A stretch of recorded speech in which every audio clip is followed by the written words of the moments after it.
जरा मन लगाकर सुनिए दोस्तों, क्या आपने कभी गौर किया है कि आधुनिक जीवन की इस तेज रफ्तार में जहां हर पल नई महत्वाकांक्षाएं जन्म लेती हैं, हम फिर भी एक गहरे अधूरेपन की भावना से क्यों जूझते रहते हैं। हम सुख की तलाश में दौड़ते हैं, लेकिन हाथ लगता है तो चिंता का बोझ, तनाव की जंजीरें और असंतोष का कड़वा स्वाद। यह सब उस अनंत चक्र का हिस्सा है, जन्म मृत्यु पुनर्जन्म, जहां दुख का वही पुराना चक्र चलता रहता है बिना किसी मुक्ति के। लेकिन क्या यदि मैं आपको बताऊं कि इस चक्र को तोड़ने का एक वैज्ञानिक, व्यवस्थित और अभ्यास आधारित रास्ता मौजूद है।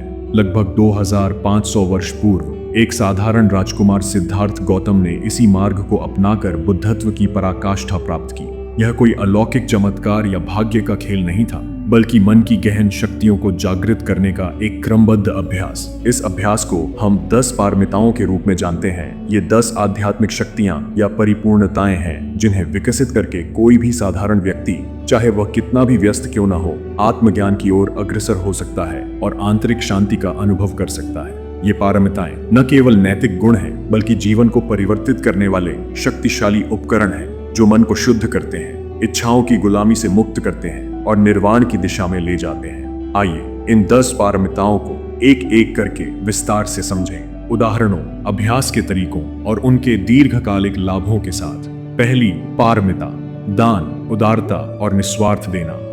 दान पारमिता जीवन की आधारशिला है, जो केवल भौतिक वस्तुओं को बांटने तक सीमित नहीं है, बल्कि एक गहन मनोवैज्ञानिक और आध्यात्मिक प्रक्रिया है। यह तब शुरू होती है जब आप बिना किसी अपेक्षा, बदले की चाह या स्वार्थ के देते हैं, चाहे वह भूखे को एक रोटी हो, किसी गरीब की आर्थिक सहायता हो या किसी दुखी आत्मा को मात्र समय देकर उसकी पीड़ा सुनना हो। उदाहरण के लिए कल्पना कीजिए कि आप अपनी प्रिय किताब या पसंदीदा घड़ी को किसी जरूरतमंद को बिना हिचकिचाहट के दे देते हैं। यह कार्य न केवल प्राप्तकर्ता को आनंद देता है, बल्कि आपके मन को हल्का और उदार बनाता है। अभ्यास के रूप में रोजाना छोटे छोटे दान शुरू करें, जैसे मुस्कान बांटना या किसी सहकर्मी की मदद करना, और धीरे धीरे इसे समय, ज्ञान या प्रयास तक विस्तार दें। इस पारमिता के विकास से लोभ, स्वार्थ और अहंकार की जड़ें कमजोर पड़ती हैं, मन में करुणा का बीज बोया जाता है और दीर्घकालिक रूप से आने वाले जन्मों में जीवन अधिक स्थिर, समृद्ध और सुखमय बनता है। वास्तव में दान मन को इतना विस्तार देता है कि अधूरेपन की भावना स्वतः ही विलीन हो जाती है, क्योंकि देना ही पाने का सबसे बड़ा रहस्य है। दूसरी पारमिता, शील, नैतिकता और शुद्ध आचरण। शील पारमिता नैतिकता का वह स्वाभाविक स्वरूप है जो बाहरी नियमों के पालन से कहीं आगे जाकर आपके व्यक्तित्व का अभिन्न अंग बन जाता है। यह केवल नहीं करना, जैसे झूठ बोलना, चोरी करना या हिंसा करना, तक सीमित नहीं, बल्कि सकारात्मक रूप से सत्य, अहिंसा और संयम को जीवन में उतारना है। उदाहरण स्वरूप, एक व्यापारी जो शील का अभ्यास करता है, वह न केवल व्यापार में ईमानदारी रखता है, बल्कि अपने ग्राहकों के प्रति करुणा से व्यवहार करता है, क्योंकि नैतिकता उसके हृदय में बसी हुई है, न कि जबरदस्ती थोपी गई। अभ्यास के लिए पंचशील, 5 नैतिक नियम को अपनाएं। अहिंसा, सत्य, अदत्ता, ब्रह्मचर्य और सुरा मेरय मुक्ति, और इन्हें दैनिक जीवन में लागू करें, जैसे गॉसिप से दूर रहना या पर्यावरण की रक्षा करना। इस पारमिता से मन शांत और स्थिर होता है, ध्यान की एकाग्रता बढ़ती है, निर्णय लेना स्पष्ट हो जाता है और भय या अपराध बोध की छाया दूर हो जाती है। दीर्घकालिक लाभ के रूप में यह आने वाले जन्मों में अच्छे कुल, स्वस्थ शरीर और सम्मानजनक जीवन प्रदान करता है, जिससे व्यक्ति निडर और आत्मविश्वासी बनकर जीवन जीता है। शील वास्तव में वह ढाल है जो दुखों से बचाती है और आंतरिक स्वतंत्रता की कुंजी है। तीसरी पारमिता, नेकखम्म, त्याग और अनासक्ति। नेकखम्म पारमिता सांसारिक सुखों और भोग विलास से मुक्ति का मार्ग है, जो हमें क्षणिक इच्छाओं की तृष्णा से आजाद करती है। यह त्याग केवल संन्यास लेना नहीं, बल्कि मन को अनासक्त बनाना है, जैसे महंगे गैजेट्स या विलासिता की लालसा को पहचानकर उसे ध्यान और चिंतन से बदलना। उदाहरण के तौर पर, यदि आप सोशल मीडिया की लत से ग्रस्त हैं, तो नेकखम्म का अभ्यास करके 1 घंटे का स्क्रॉलिंग समय ध्यान साधना में बदल दें। इससे मानसिक हल्कापन और स्वतंत्रता का अनुभव होगा। अभ्यास में दैनिक रूप से छोटे त्याग अपनाएं, जैसे अनावश्यक खरीदारी रोकना या अकेले समय बिताना, और इन्हें धीरे धीरे गहन बनाएं। इस पारमिता से मन इच्छाओं का दास नहीं रहता, चिंता तनाव की लहरें शांत होती हैं और अज्ञान का पर्दा हटता है। भविष्य में यह धम्म मार्ग, सत्य का मार्ग पर अग्रसर होने के अवसर प्रदान करता है, जिससे जीवन अधिक उद्देश्यपूर्ण और शांतिपूर्ण बनता है। नेकखम्म हमें सिखाती है कि सच्चा सुख बाहरी भोगों में नहीं, बल्कि आंतरिक शून्यता में छिपा है। चौथी पारमिता प्रज्ञा, विवेक और यथार्थ दर्शन। प्रज्ञा पारमिता विवेक की वह ज्योति है जो अज्ञान के घने अंधकार को चीरती है और जीवन के यथार्थ को उजागर करती है। यह मात्र बौद्धिक ज्ञान नहीं बल्कि अनुभव आधारित समझ है जो 4 आर्य सत्य, दुख, दुख का कारण, दुख का निवारण और मार्ग को जीवन में उतारती है। कल्पना कीजिए कि आप एक घने जंगल में भटक गए हैं जहां हर दिशा भ्रामक लगती है। प्रज्ञा ही वह कंपास है जो सही पथ दिखाती है, जैसे निर्भर उत्पत्ति, प्रतीत समुत्पाद को समझकर दुख की जड़ अविद्या को काटना। अभ्यास के रूप में विपश्यना ध्यान अपनाएं, जहां आप विचारों का निरीक्षण करें और उन्हें वास्तविकता के चश्मे से देखें। साथ ही करुणा को जोड़कर ज्ञान को हृदय तक पहुंचाएं। इस पारमिता से अंधविश्वास, माया और भ्रम मिटते हैं, निर्णय शुद्ध होते हैं और दुखों की मूल जड़ कट जाती है। दीर्घकालिक रूप से यह बुद्धत्व की सीढ़ी चढ़ने में सहायक है, मन को स्पष्ट और करुणामय बनाती है। प्रज्ञा हमें याद दिलाती है कि अज्ञान ही दुख का स्रोत है और विवेक ही मुक्ति का द्वार। पांचवी पारमिता वीर्य, अथक प्रयास और मानसिक साहस।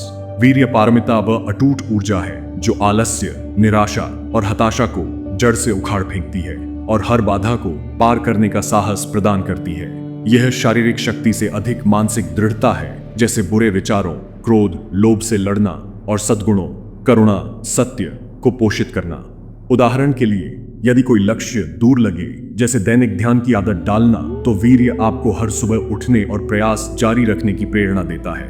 अभ्यास में छोटे लक्ष्य निर्धारित करें और उन्हें लगातार पूरा करें, जैसे रोज 10 मिनट की साधना, और असफलताओं को सीखने का अवसर मानें। इस पारमिता से आत्मविश्वास बढ़ता है, मानसिक शक्ति मजबूत होती है और जीवन के हर क्षेत्र, व्यवसाय, संबंध या आध्यात्मिक यात्रा में सफलता मिलती है। भविष्य में यह मजबूत इच्छा शक्ति और सकारात्मक कर्मों का फल लाती है।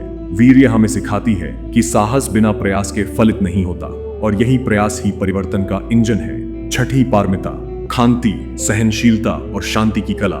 खांति पारमिता सहनशीलता का वह गुण है जो अपमान, धोखा या पीड़ा के तूफान में भी मन की शांति को अटल रखता है और क्रोध द्वेष को जन्म ही न लेने देता है। यह निष्क्रिय सहना नहीं बल्कि सक्रिय रूप से क्षमा और समझ अपनाना है। जैसे यदि कोई आपको सार्वजनिक रूप से अपमानित करे तो खांति आपको प्रतिक्रिया के बजाय करुणा से जवाब देने की शक्ति देती है। उदाहरण स्वरूप, यातायात की जाम में गुस्सा न करने का अभ्यास धीरे धीरे बड़े संघर्षों में सहायक बनता है। अभ्यास के लिए ध्यान में कठिन भावनाओं का सामना करें और उन्हें स्वीकार करें। साथ ही प्रिय व्यक्तियों से भी कठिन बातें सुनने का अभ्यास करें। इस पारमिता से मन शांत और संतुलित रहता है, संबंध मजबूत होते हैं और व्यक्ति प्रिय अभिराम बनता है। दीर्घकालिक लाभ में आने वाले जन्मों में शांत स्वभाव और मधुर जीवन प्राप्त होता है। खांति वास्तव में शांति की वह नदी है जो द्वेष के जंगल को सींचती है। सातवीं पारमिता सत्य, ईमानदारी और आंतरिक शुद्धता। सत्य पारमिता केवल वचनों की सत्यता तक सीमित नहीं बल्कि विचारों, भावनाओं और कर्मों में पूर्ण शुद्धता का प्रतीक है। यह अंधविश्वास, छल और भय को दूर कर जीवन में स्थिरता लाती है। जैसे एक निर्णय लेते समय सत्य आपको स्पष्ट दृष्टि देता है, भले ही वह कड़वा हो। उदाहरण के तौर पर, मित्र को सच्ची सलाह देना जो आरामदायक न हो लेकिन लाभदायक हो। अभ्यास में डायरी में दैनिक विचारों की जांच करें और असत्य को पहचान कर सुधारें। साथ ही ध्यान से सत्य बोध को मजबूत करें। इस पारमिता से निर्णय स्पष्ट होते हैं, विश्वास बढ़ता है और बुद्धत्व का मार्ग प्रशस्त होता है। भविष्य में यह नैतिक ऊंचाई और आध्यात्मिक प्रगति सुनिश्चित करती है। सत्य वह प्रकाश है जो जीवन के हर कोने को रोशन करता है। आठवीं पारमिता अधिष्ठान, अडिग संकल्प और दृढ़ता। अधिष्ठान पारमिता वह अटल संकल्प है जो कठिनाइयों, चाहे आर्थिक संकट हो या भावनात्मक तूफान, में पीछे न हटने की शक्ति देता है। यह विचलन से मुक्ति है, जैसे मीलों लंबी यात्रा में थकान के बावजूद लक्ष्य पर दृष्टि टिकाए रखना।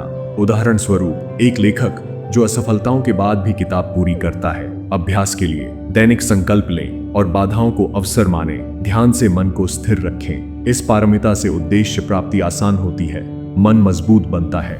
दीर्घकालिक रूप से यह सफलता और आत्म साक्षात्कार की कुंजी है। अधिष्ठान जीवन का वह लंगर है जो तूफानों में स्थिरता देता है। नौवीं पारमिता मैत्री, निस्वार्थ प्रेम और करुणा। मैत्री पारमिता निस्वार्थ प्रेम का वह भाव है जो बिना लाभ की अपेक्षा दूसरों के दुखों को अपना बनाकर उन्हें कम करने का प्रयास करता है। यह ईर्ष्या द्वेष को मिटाकर संबंधों में स्थिरता लाती है, जैसे शत्रु को भी प्रेम की दृष्टि से देखना। उदाहरण के तौर पर किसी प्रतिद्वंद्वी की सफलता पर प्रसन्न होना। अभ्यास में मैत्री भवन प्रेम ध्यान करें, जहां सभी प्राणियों के लिए शुभकामनाएं भेजें। इस पारमिता से मन करुणामय बनता है, आनंद बढ़ता है। भविष्य में यह सामंजस्यपूर्ण जीवन देती है। मैत्री वह पुल है जो हृदयों को जोड़ता है। 10वीं पारमिता उपेक्षा, संतुलन और संभाव। उपेक्षा पारमिता जीवन का परम संतुलन है, जहां सुख दुख, सफलता असफलता के प्रति संभाव रखा जाता है। मन को विचलित न होने दिया जाता है। यह सभी पारमिताओं का समापन है, जैसे विपरीत परिस्थितियों में शांत रहना। उदाहरण स्वरूप प्रमोशन मिलने पर अहंकार न करना या असफलता पर हताश न होना। अभ्यास में समथा ध्यान से मन को स्थिर करें और सभी को समान दृष्टि दें। इस पारमिता से निर्वाण निकट आता है, मन शुद्ध होता है। यह पूर्णता की चाबी है। उपेक्षा वह शांत सरोवर है जहां तरंगे शांत रहती हैं। दोस्तों, ये 10 पारमिताएं जीवन के वे शक्तिशाली औजार हैं जो न केवल दुखों के चक्र को तोड़ते हैं बल्कि आपको बुद्धत्व की ओर ले जाते हैं। इनका अभ्यास मन को शुद्ध करता है, इच्छाओं से मुक्त करता है, साहस करुणा विवेक प्रदान करता है। आज से ही प्रारंभ करें, एक दान दें, नैतिक रहें, त्याग अपनाएं, विवेक जागृत करें, प्रयास करें, सहनशील बने, सत्य बोले, संकल्प लें, प्रेम बांटें और संतुलन बनाए रखें। यही है निर्वाण का रास्ता, आपका इंतजार कर रहा है। अंत में याद रखें कि बुद्धत्व कोई दूर का सपना नहीं बल्कि आपके भीतर ही छिपी वह शक्ति है जो इन पारमिताओं के माध्यम से जागृत हो सकती है। जैसे सिद्धार्थ गौतम ने एक साधारण जीवन से बोधि वृक्ष के नीचे ज्ञान प्राप्त किया, वैसे ही आप भी अपनी दैनिक भागदौड़ में इन गुणों को अपनाकर शांति और पूर्णता की अनुभूति कर सकते हैं। जीवन का हर क्षण एक अवसर है, इसे व्यर्थ न जाने दें। इन पारमिताओं के साथ आप न केवल खुद को बदलेंगे बल्कि अपने आसपास की दुनिया को भी अधिक करुणामय और संतुलित बना देंगे। धन्यवाद इस यात्रा के लिए। शांति और बुद्धि की कामना के साथ अब समय आ गया है कार्रवाई का। आज ही एक पारमिता चुने, चाहे वह दान हो या मैत्री, और इसे अपने जीवन में उतारें। एक छोटा सा संकल्प लें, मैं रोजाना 10 मिनट इन गुणों पर चिंतन करूंगा। अपने अनुभव साझा करने के लिए कमेंट्स में बताएं या इस वीडियो को शेयर करें ताकि और लोग भी इस मार्ग पर चल सकें। निर्वाण की ओर पहला कदम उठाएं। सब्सक्राइब करें, लाइक करें और इस सफर में जुड़ें। आपकी शांति हमारी प्रेरणा है।